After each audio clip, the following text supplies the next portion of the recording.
Mi nombre es Andrei Tumanov.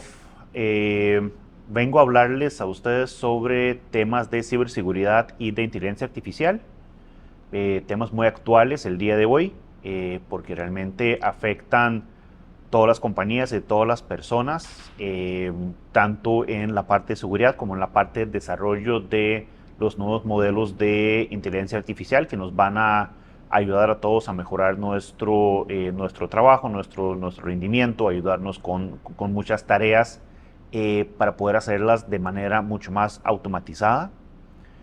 Tengo mucha experiencia en la parte de seguridad. Es algo que he estado trabajando durante años en diferentes roles, desde administrar los equipos, programar, hasta después la parte del diseño, la arquitectura de los sistemas en la parte de ciberseguridad. Igual también he trabajado mucho con tecnologías emergentes, particularmente lo que es inteligencia artificial y machine learning, lo cual me ha llevado a aprender mucho sobre estas tecnologías desde la etapa muy temprana, apenas empezaron a manifestarse, y también hasta las fases ya mucho más maduras, como la tenemos ahora, donde ya son tecnologías que se usan prácticamente a diario. En la primera charla nosotros vamos a abordar los aspectos básicos de ciberseguridad. Ciberseguridad es un tema que nos afecta a todos, es algo que nosotros nos encontramos a diario. Realmente tenemos que entender un poco de por qué realmente está afectando la parte de ciberseguridad y también comprender cuáles son los principios, cuáles son los pilares básicos de ciberseguridad y lograr el entendimiento de por qué las empresas necesitan enfocarse mucho más en ciberseguridad para poder evitar los problemas muy serios que pueden tener si este tema se descuida. Entonces, en esa primera charla vamos a estar hablando de aspectos básicos de ciberseguridad. Vamos a también tocar el tema de amenazas comunes y adicionalmente vamos a hablar de un tema tan importante como credenciales, en este caso contraseñas, otros factores de autenticación también, porque esto es una de las cosas que nos va a ayudar a nosotros tener un mejor control sobre quién accede a los diferentes datos. Lo primero que vamos a hacer es definir qué es exactamente la ciberseguridad. Ciberseguridad es un conjunto de prácticas, tecnologías y también procesos de una compañía que lo que va a ayudar es proteger nuestro espacio, ¿verdad? Proteger nuestra compañía, proteger nuestro espacio que nosotros podemos tener a nivel personal también. Es como más o menos imaginarnos una casa, ¿sí? Donde nosotros en esta casa vamos a tener diferentes tipos de protecciones. Tenemos un llavín, tenemos una alarma, tenemos un conjunto de cámaras y algunas otras cosas que nos van a ayudar a mejorar la seguridad. O sea, para que básicamente lo que esté adentro de la casa esté bien protegido, ¿sí? Entonces, en nuestro espacio digital las cosas funcionan muy similar, aunque claramente todo lo que son los controles y la protección que vamos a emplear van a ser diferentes. El ciberespacio, como se llama toda la parte del espacio digital, internet y toda la comunicación que nosotros tenemos, es mucho más vulnerable de lo que nosotros realmente pensamos. Y cada vez que nosotros estamos conectados a internet, estamos conectados a una red, nosotros estamos expuestos a riesgos. Y como podemos ver, claramente nosotros estamos conectados prácticamente 24 horas al día. Entonces estamos en riesgo siempre. Y eso no es un problema solo para grandes empresas. También están afectadas las pequeñas empresas, están afectadas, por ejemplo, las cooperativas en este caso, están afectadas las personas también. Entonces, ¿qué es lo que realmente buscan los ciberdelincuentes? Lo que buscan es la información. Porque si nosotros vamos un poquito más atrás en el tiempo, cuando todavía nosotros no teníamos esa conectividad, realmente los ciberdelincuentes se se limitaban mucho a solamente malware o virus, por ejemplo, que era un tema muy común hace unos 20 años, por ejemplo. Entonces nosotros nos podríamos infectar de un virus, el virus, por ejemplo, podría hacernos algún daño, podría borrarnos la computadora, los archivos en la computadora, podría dañarnos algo, podría ponernos algún tipo de mensajes. Entonces, realmente ese tipo de acciones no eran muy lucrativas para los ciberdelincuentes. Sin embargo, ahora, cuando hay muchísima información disponible, esa información es parte de lo que ellos buscan para poder lucrar de esa información, para poder venderla, para poder publicarla, para poder pedir rescate, como por ejemplo en el caso de ransomware. Entonces, la idea aquí es que nosotros queremos protegernos de los ciberdelincuentes y para eso tenemos que entender qué es y cómo funciona la ciberseguridad. Lo primero que quiero definir a nivel de ciberseguridad es cuáles son las bases. Y si nosotros nos ponemos a ver lo que ya sabemos de ciberseguridad, nos vamos a dar cuenta que muchas veces la gente simplemente piensa en confidencialidad. Y la confidencialidad es, bueno, que nadie pueda ver mis archivos o mis datos que son privados, ¿sí? Cosas que realmente nosotros queremos proteger y que no deben ser compartidos con otras personas sin nuestro consentimiento. Pero realmente la ciberseguridad va mucho más allá que esto, sino que además cubre otros pilares, que en total son 3. Confidencialidad viene siendo uno, que es básicamente la protección de la confidencialidad de nuestros datos. ¿Okay? El segundo pilar es la integridad, donde nosotros vamos a entenderlo como la capacidad de tener nuestros archivos o nuestros datos sin ningún tipo de modificación ilegal, ¿verdad? Y no autorizada. Entonces, si nosotros tenemos los datos, esos datos, aparte de ser confidenciales, o sea, no pueden ser leídos ni divulgados a terceros, ¿sí? No autorizados, igual nosotros podemos o deberíamos de poder trabajar con esos datos y saber que esos datos son veraces, ¿verdad? Y son legítimos, ¿verdad? No han sido modificados ni cambiados sin autorización. Y el tercer pilar de ciberseguridad es la disponibilidad, que también es un campo importante, donde la disponibilidad lo que quiere decir es la capacidad de nosotros de poder acceder a nuestros datos cuando nosotros lo necesitemos, ¿sí? Por eso es que hay algunos ataques que lo que atentan más bien es contra la disponibilidad. Muy bien, tal vez no nos vulneraron los archivos, tal vez no los modificaron, tal vez no los leyeron o los consiguieron de alguna manera, pero nos prohíben o nos detienen el acceso a esos archivos o nuestros datos. Entonces eso es parte de los dominios de la ciberseguridad.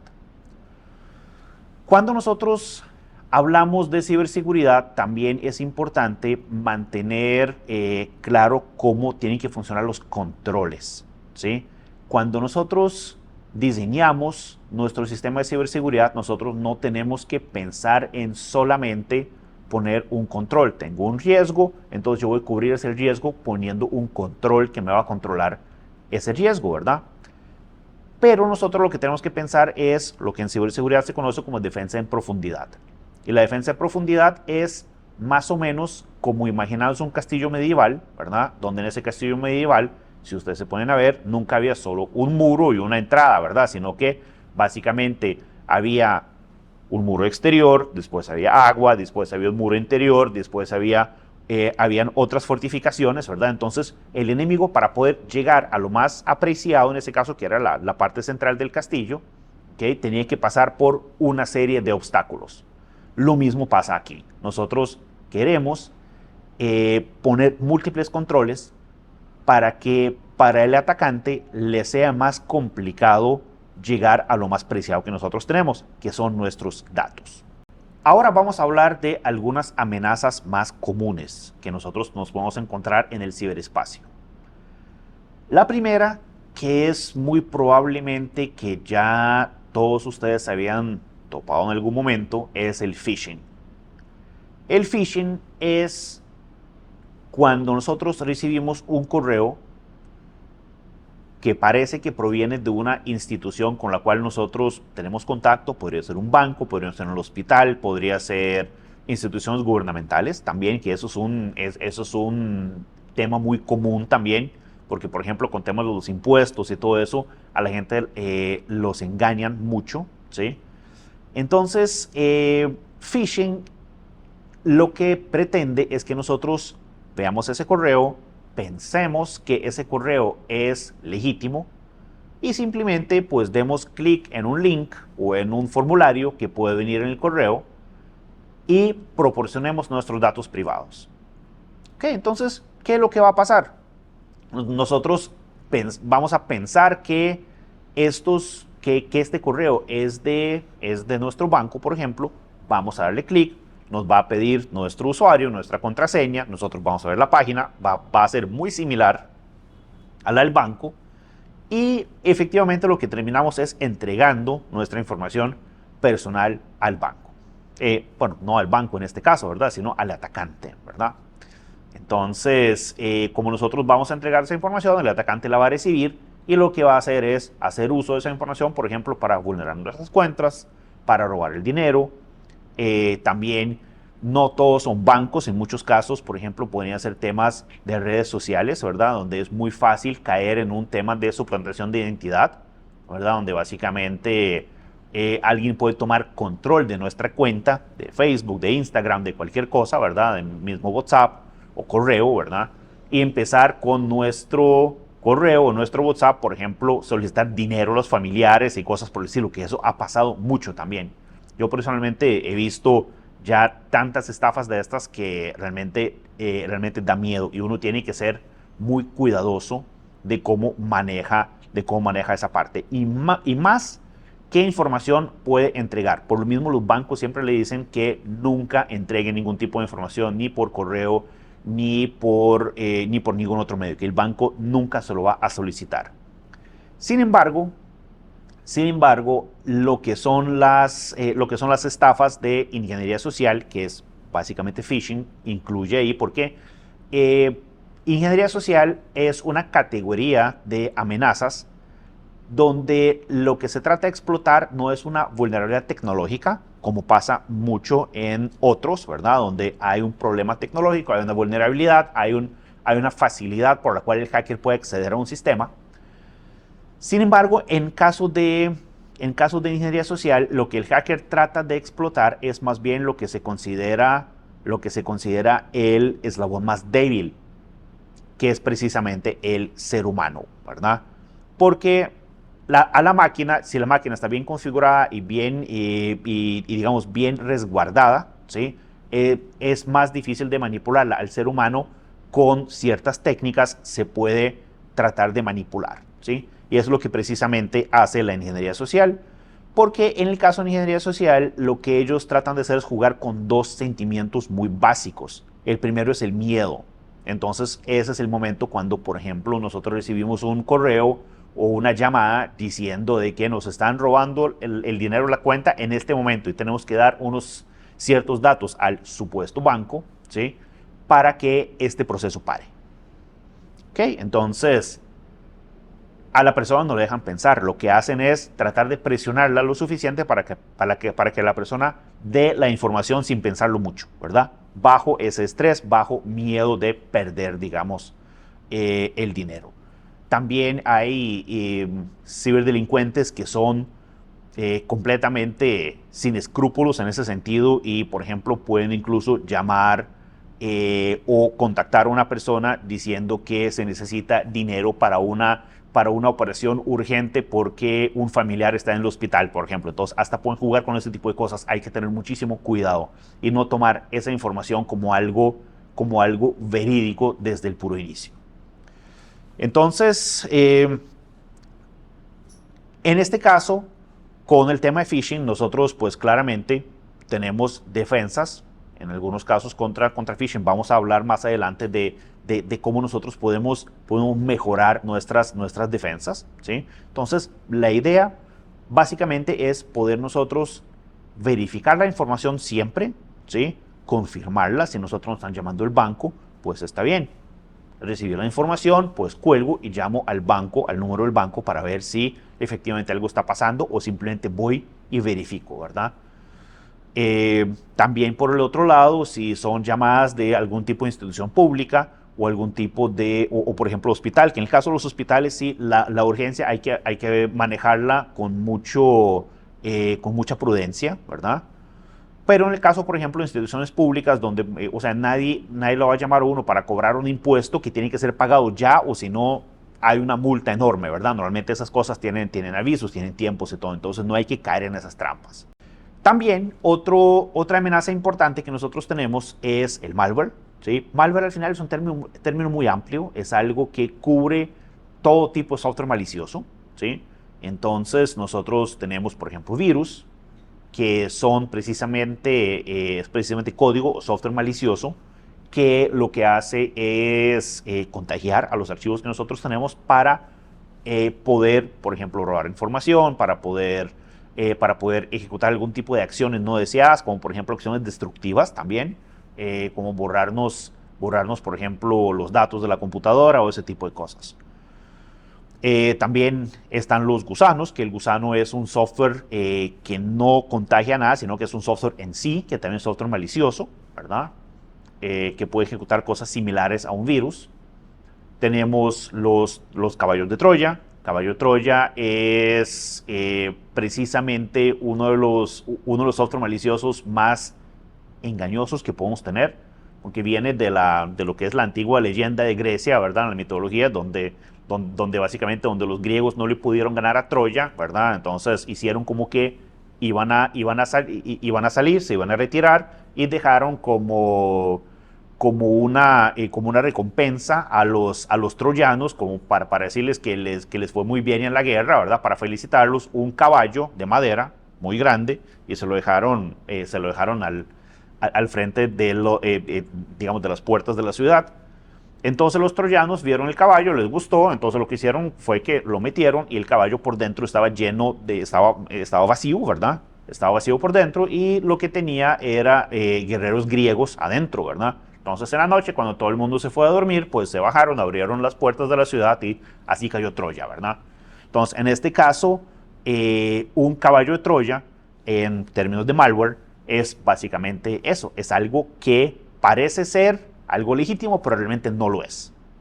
Un típico ejemplo de un caballo de Troya es, por ejemplo, cuando ustedes están navegando internet y les sale ese mensaje que dice, su computadora está muy lenta, ¿por qué no da clic aquí y baja este software para que le agilice su computadora y se la haga más rápida? Entonces muchas personas ven eso y les parece muy bonito, ¿eh? Nos van a mejorar el rendimiento de nuestra computadora y gratis, ¿verdad? Entonces bajan el software, el cual parece ser un software legítimo, supuestamente hace algo, pero realmente lo que están haciendo es robándoles la información, porque ese software es un software malicioso. Realmente, si seguimos hablando de malware, podríamos hablar por horas, ¿verdad? Porque hay muchísimas categorías, muchísimos tipos. Lo que hay que tener mucho cuidado y la mejor manera de protegernos contra el malware es pues tener el antivirus actualizado siempre, ¿verdad? Y tener siempre las actualizaciones del sistema. Eso es muy importante. Y el otro problema en malware es que malware se propaga, ¿sí? Entonces, si nosotros infectamos una computadora con virus a través de la red o a través de dispositivos USB, por ejemplo, ese tipo de cosas, podemos contaminar otras computadoras. Otra de las amenazas comunes que nosotros nos podemos encontrar, y es probablemente de las más fatales, es el ransomware. Ransomware es una de las cosas más lucrativas que los atacantes pueden tener, y de hecho fue un invento desde hace unos años, donde, no sé si ustedes recuerdan, puede ser que lo recuerden, ha sido una noticia muy grande, donde salió el primer ransomware que se llamaba WannaCry. ¿Sí? Ese ransomware infectó una gran cantidad de compañías en el mundo por una vulnerabilidad a nivel del sistema operativo, ¿sí? Entonces, las máquinas que no tenían esa vulnerabilidad corregida, de ahí la importancia de siempre nosotros manejar las actualizaciones del sistema operativo y poder hacer escaneos por vulnerabilidades, que de eso vamos a hablar también más adelante.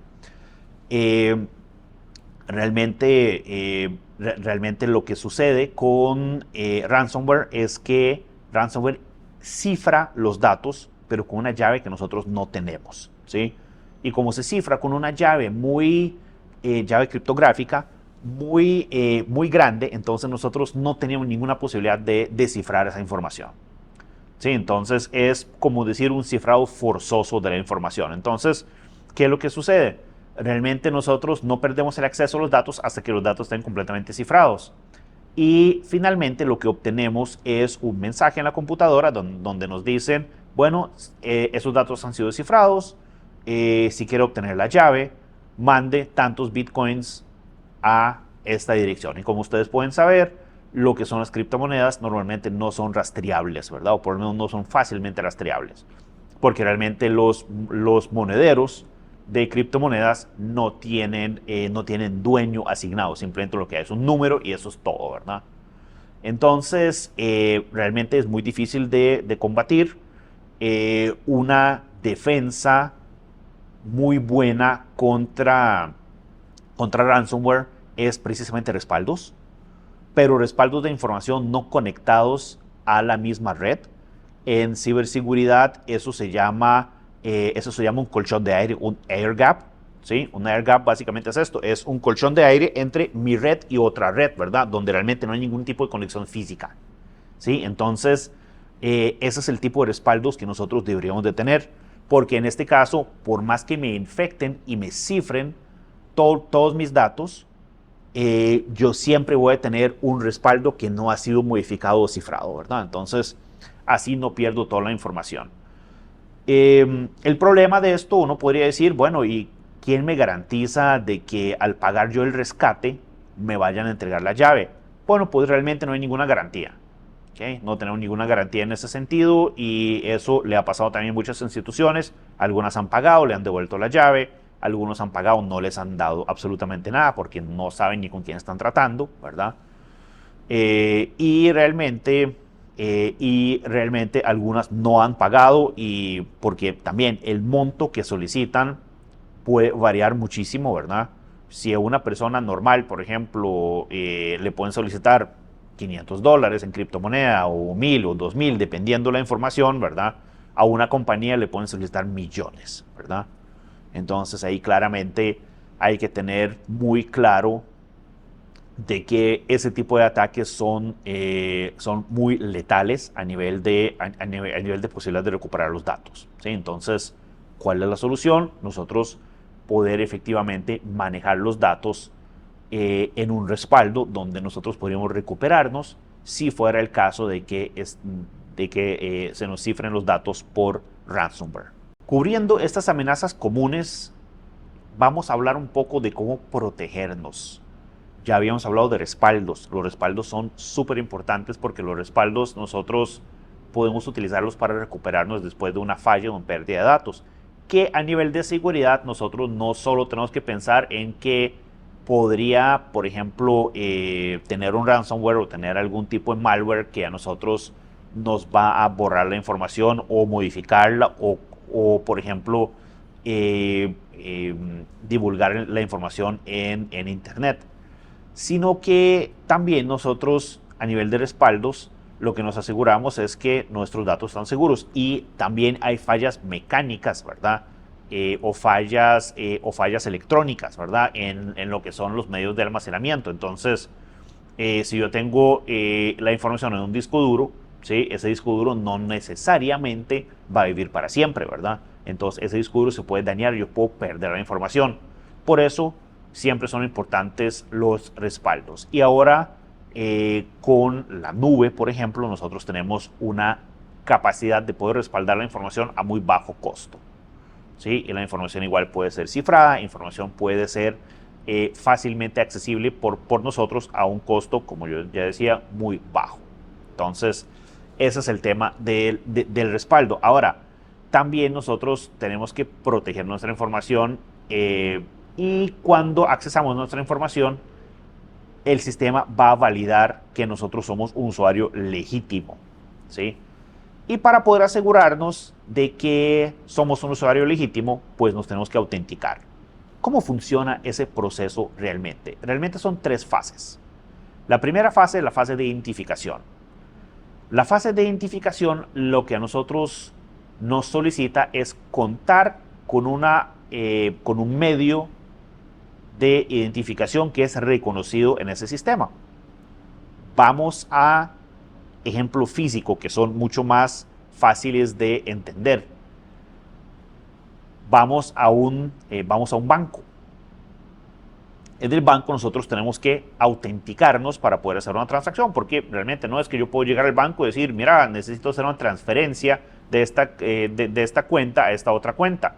Y me van a decir, bueno, ¿y usted tiene derecho, tiene permiso para trabajar con esa cuenta? Sí, yo soy el dueño de la cuenta. Bueno, perfecto, entonces necesito su identificación. Ahora, la fase de identificación no va a comprobar realmente si nosotros somos o no somos quienes decimos ser. Pero lo que va a hacer es asegurarnos de que contamos con el medio de identificación correcto. ¿Ok? Entonces, nosotros vamos a presentarle al cajero del banco un método de identificación aceptado para ese sistema, o sea, para el sistema bancario en este caso.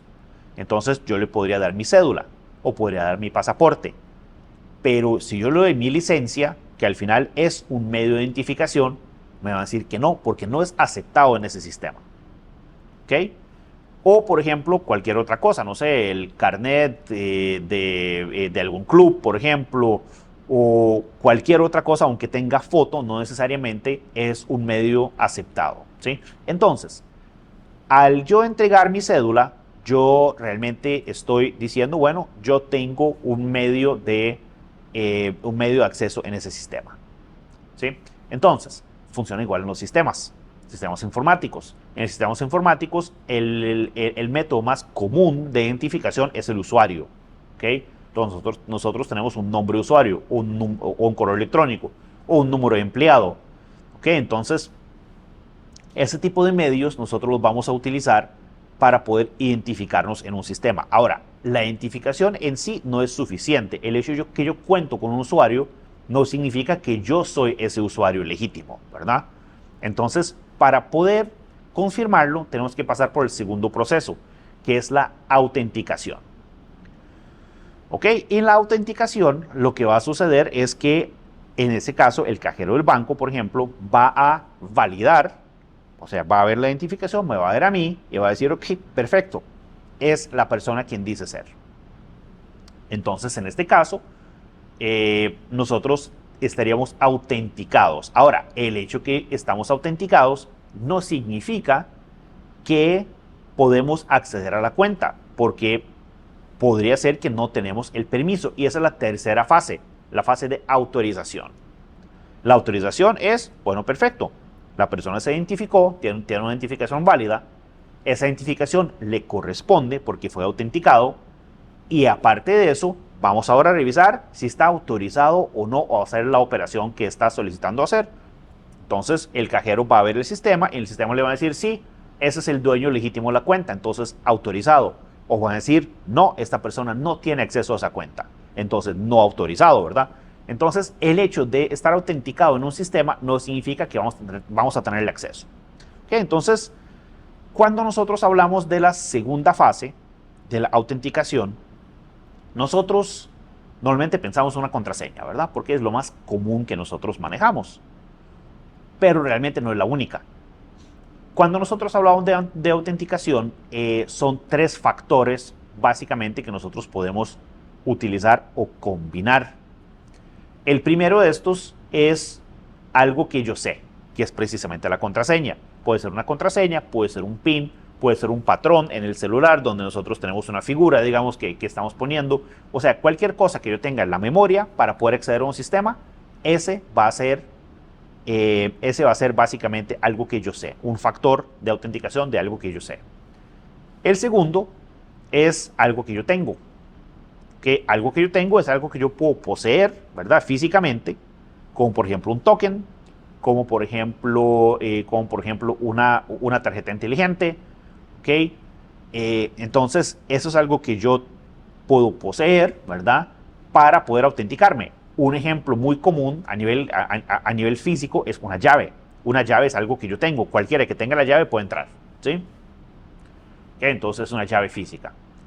Y el tercero es algo que yo soy. Algo que yo soy es una característica única de una persona con la cual nos podemos autenticar. ¿Ok?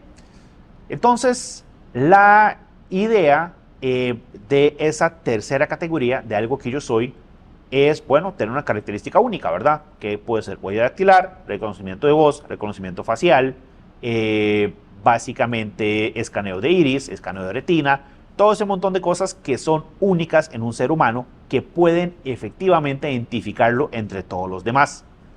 ¿Ok? Uno podría decir, bueno, ¿y por qué entonces si nosotros tenemos ese método tan bueno de identificar a un ser humano de manera única, ¿sí? ¿Por qué seguimos utilizando contraseñas? Bueno, resulta que los biométricos, que es como se llama esa categoría, tiene un problema. Bueno, realmente tienen dos. El primer problema es el costo. Entonces, una contraseña no cuesta nada. Yo simplemente uso la contraseña y ya. En el caso de biométricos, yo tendría que entonces equipar todas las entradas, todos los equipos con lectores, y eso podría ser caro, ¿verdad? Y el segundo es que los biométricos no son 100% precisos. En caso de una contraseña, yo digito la contraseña y es un sí o un no. ¿Ok? O la puse bien o la puse mal. ¿Me deja entrar o no me deja entrar? En el caso del biométrico hay un porcentaje de error que puede suceder. ¿Ok? Y ese porcentaje de error igual nosotros lo podemos manejar en dos sentidos. Podría ser falsos positivos o falsos negativos. Un falso positivo es, yo realmente no soy la persona autorizada, pero pongo mi dedo y me deja entrar. ¿Ok? Entonces hay un error, un margen de error no muy grande, pero siempre existe, ¿verdad? Y por el otro lado, el falso negativo es, ok, yo trato de entrar y no me deja, aunque yo soy el usuario legítimo, ¿verdad? Porque todas esas cosas no son 100% precisas. Entonces, por eso es que el biométrico muchas veces se usa como un segundo factor de autenticación, porque yo puedo combinarlos. Yo puedo utilizar la contraseña más el biométrico, por ejemplo, para que sea más seguro. Y normalmente, lo que se llama autenticación multifactor se centra en precisamente eso, ¿sí? Donde lo que nosotros estamos tratando de hacer es básicamente trabajar una combinación de factores, por ejemplo, utilizar un token físico más una contraseña, ¿ok? O una contraseña más un mensaje al celular. Entonces yo podría utilizar ese tipo de combinaciones de factores de autenticación para precisamente poder mejorar la seguridad, ¿verdad? Entonces no solo depende de la contraseña, sino de algo más. Cuando hablamos de las contraseñas también hay un problema con las contraseñas, que las personas asocian las contraseñas. Entonces siempre está asociado a algo que la persona recuerda: nombre del esposo, esposa, perro, gato, hijos, fecha de cumpleaños, fecha de aniversario, la empresa donde trabaja. Entonces, para los ciberdelincuentes, eso les facilita muchísimo el trabajo de poder adivinar cuál es la contraseña. Y el problema de las contraseñas también, más allá del tema de complejidad o asociación, es que las contraseñas tienen reuso. ¿Qué es el reuso?